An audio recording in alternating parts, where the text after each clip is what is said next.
Eu sou Gabriel Galli, sou jornalista, trabalho com o Grupo Somos como coordenador, faço parte do Grupo Frida e faço mestrado em comunicação social. Então, fico entre a academia e o movimento social, trabalhando com questões de gênero e diversidade.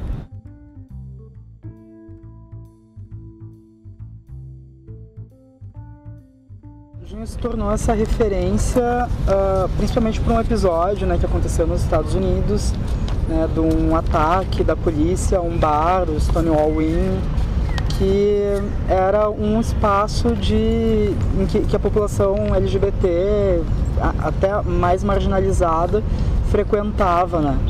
E era um ponto de encontro, e naquela época as pessoas elas podiam ser presas, elas podiam responder, né, por simplesmente se vestirem de uma forma diferente ou terem hábitos que não eram os mais corriqueiros, né? E naquele momento as pessoas se revoltaram, né?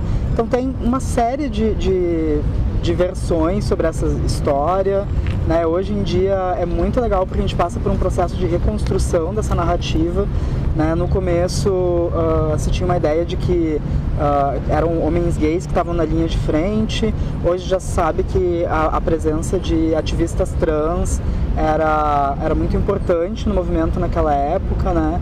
Então é uma história que anda sendo recontada, mas globalmente essa é uma das datas que marcam o ativismo do movimento. Assim, tem outras também, tem o Dia da Visibilidade Trans, né? Tem uma série de outras datas também.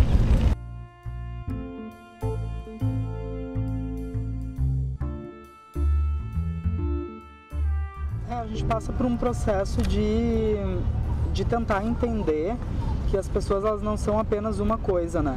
Então, simplesmente dizer que eu sou gay não basta, né? Porque eu sou um homem gay, branco, de classe média, que teve acesso ao ensino superior. Então, as minhas experiências são muito diferentes de um gay, mas que seja negro, que mora na periferia, que não tenha tido acesso à educação. E essas são questões que os movimentos sociais estão tentando trabalhar aos poucos, nem sempre é fácil, assim, né? Ainda tem alguns lados dos movimentos, né? Porque não é apenas um movimento social, né?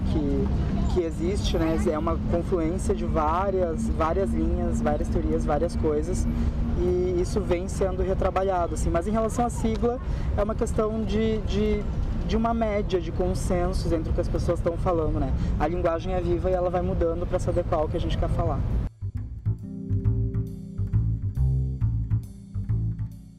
Eu acho que a mídia, em geral, ela tem se aberto mais a essas questões, nem sempre da forma ideal, né? Às vezes tem uns tropeços, às vezes as coisas não dão muito certo, mas isso também não acontece por acaso, né? A mídia, seja a imprensa ou seja a produção audiovisual, por exemplo, não está aberta a essas causas simplesmente porque o assunto se tornou legal ou porque é importante.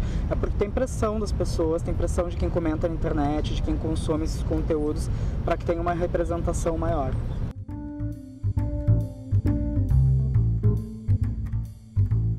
Essa questão da falta de dados sobre a população LGBT acontece porque ela é uma população marginalizada, então as demandas dessa população não são tratadas como prioridades para as políticas públicas, né?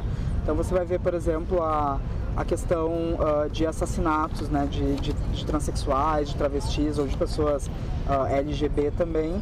A gente tem dados que são feitos pelo movimento social, coletando notícias, né, de uma forma um tanto quanto assim informal, né? Mas a gente precisa, entre outras coisas, de legislações que atendam os nossos direitos, que a partir daí se possa fiscalizar, se possa gerar dados públicos, mas é um ciclo vicioso, né? Você não tem políticas públicas porque não tem dados públicos, e aí também não tem dados públicos porque não tem políticas públicas, né? É uma situação bem complicada mesmo.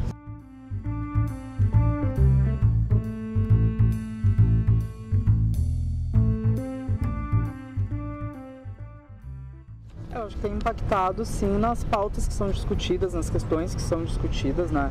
Então, desde, por exemplo, a questão do aborto até questões envolvendo o trabalho de gênero e sexualidade na escola, né? A gente pode até sair da Câmara dos Deputados e pensar assim nas câmaras de vereadores, que passam por um processo muito parecido em várias cidades do país, o movimento que teve de votação dos planos municipais de educação. Em diversas cidades se removeu a citação a gênero e sexualidade, e em outras se passaram leis para que não se falasse, para que não se permitisse que se falasse sobre isso. Então agora o Ministério Público está tentando reverter essa situação, né? Mas o conservadorismo na política, ele ataca diretamente os nossos direitos, assim, né? E isso acaba ficando muito claro na atuação dos congressistas.